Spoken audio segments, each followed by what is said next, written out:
Perhaps a natural place to start is motivating the quantum entangled breather, or QEB for short. This is the subject of our preceding discussion. It's helpful to that end to look at breathers from other systems.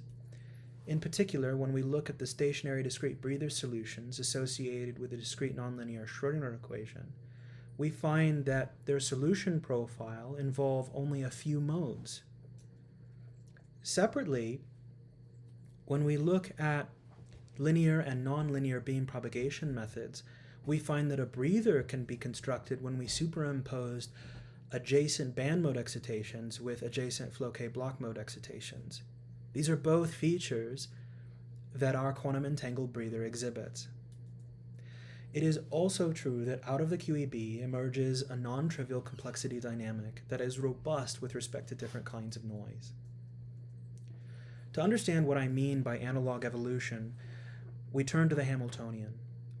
And to understand what the Hamiltonian is doing intuitively, we look at how a neighborhood is updated. For one dimension, I take a neighborhood with two nearest neighbors, and for two dimensions, I take a neighborhood with only one nearest neighbor. In both cases, I end up with a 5-site neighborhood. The connection graph, however, for the one-dimensional system is not one-dimensional, but it's not quite two-dimensional either. It's somewhere in between. The connection graph for the two-dimensional system is just a rectangular grid. And as we found in part 1 of this series, we can get Goldilocks evolution by half-filling these neighborhoods. Notationally, the neighborhood operators look like this. They're comprised with a sequence of subspace projectors that, loosely speaking, compute the probability of finding a neighboring qubit in the 1 or 0 state. And when the neighborhood activity is at the right level, we apply a Hermitian operator to the central qubit. To guarantee that we account for all valid configurations of the neighborhood, we sum over these permutations. As an example, let's look at the 5-site rule 4, F4 for short.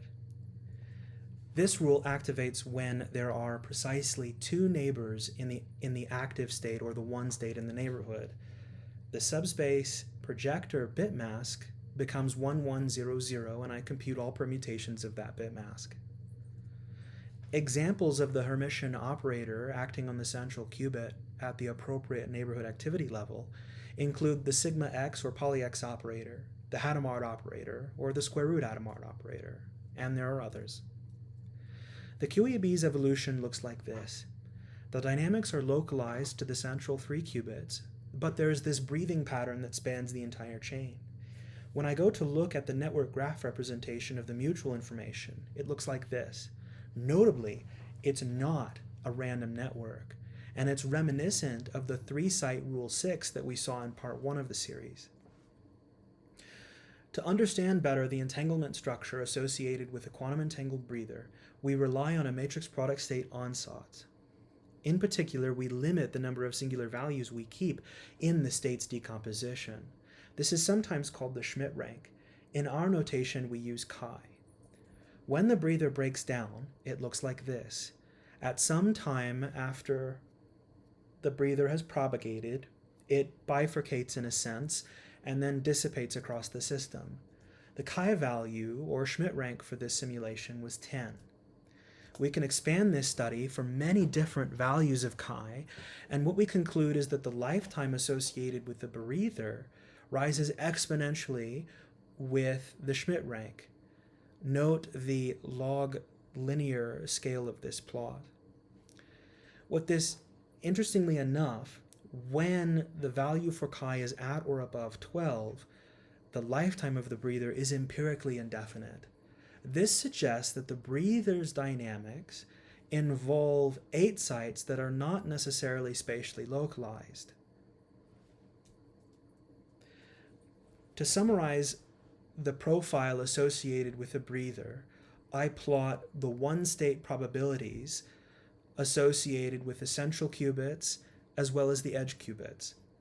And then I also compute the long-time average of a rolling standard deviation associated with the 1 states across the chain.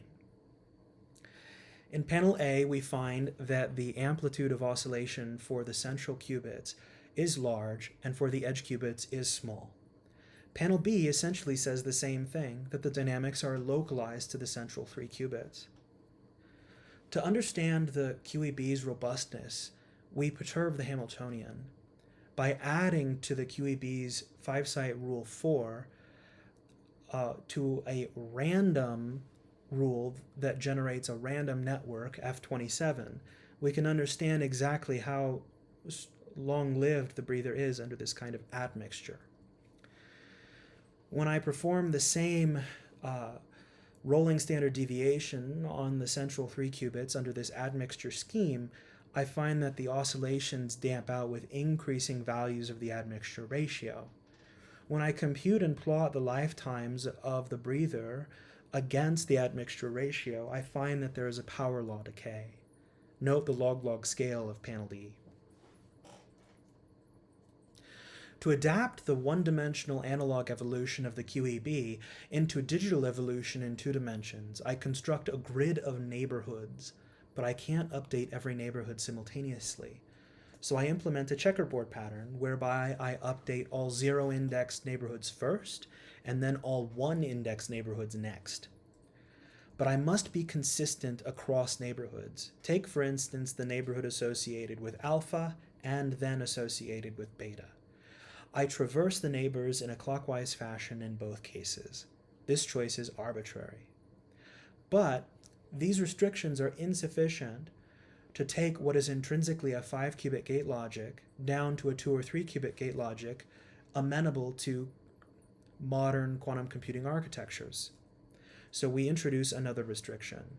The operator responsible for updating the central qubits alpha or beta takes on an idempotent algebra. To illustrate this, let's look at rule F10, which activates on 1 neighbor or 3 neighbors. When there is 1 neighbor or 3 neighbors that are active, I end up applying the update operator once or 3 times.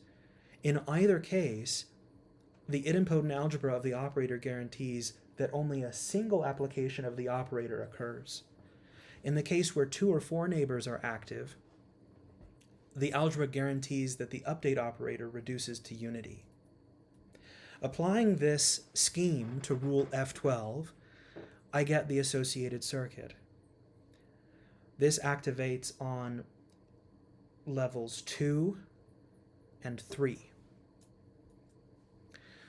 When I consider the dynamics associated with rule F12 on a 2-dimensional grid, I get a blinking pattern as shown in the movie to the right. It's not quite a quantum entangled breather. I've got the oscillations in the central 9 qubits, but I don't have the breathing pattern that sets up on the exterior. So for this reason, I put QEB in quotes. So let's look at the structure of this quote-unquote QEB in 2D. I turn to complexity science and compute the clustering coefficient associated with the system's mutual information, and I find that the level hangs around 10 to the minus 1. A priori, this is good. It's much greater than my measurement uncertainty derived from quantum overlapping tomography to compute or measure the single and 2 qubit densities in an actual quantum circuit. The network representation of the mutual information evolves like so. Importantly, there are 9 qubits actively involved in the evolution of the mutual information, as we saw in the previous movie. Now we add noise. In particular, I add neighborhood local depolarizing noise to the system, and we find that the clustering coefficient does decay as the number of cycles increase. And after about 10 cycles of the circuit, the clustering coefficient reaches a level on the order of my measurement uncertainty. But after 10 full circuit updates, I've applied about 10,000 2-qubit gates. The associated dynamics of this QEB in 2D with noise look like this. The system's noise quickly propagates out to the boundary and introduces a number of boundary reflections. So it's hard to see the QEB in this evolution. So in closing, The one-dimensional analog evolution of the quantum entangled breather exhibits a long-lived many-body state with finite, not random entanglement, and that the evolution itself is robust with respect to rule admixture or perturbations in the Hamiltonian, namely that the decay of the lifetime goes like a power law with respect to the admixture value. Digital QCA in 2D can be realized with a patterned local update schema, the checkerboard, and they can be implemented with an idempotent algebra on the central update operator. It is also true that certain rules under certain initial conditions exhibit a robustness with respect to local neighborhood depolarizing noise. I'd like to thank you for listening through this talk, and I'd also like to point you to our archive paper here.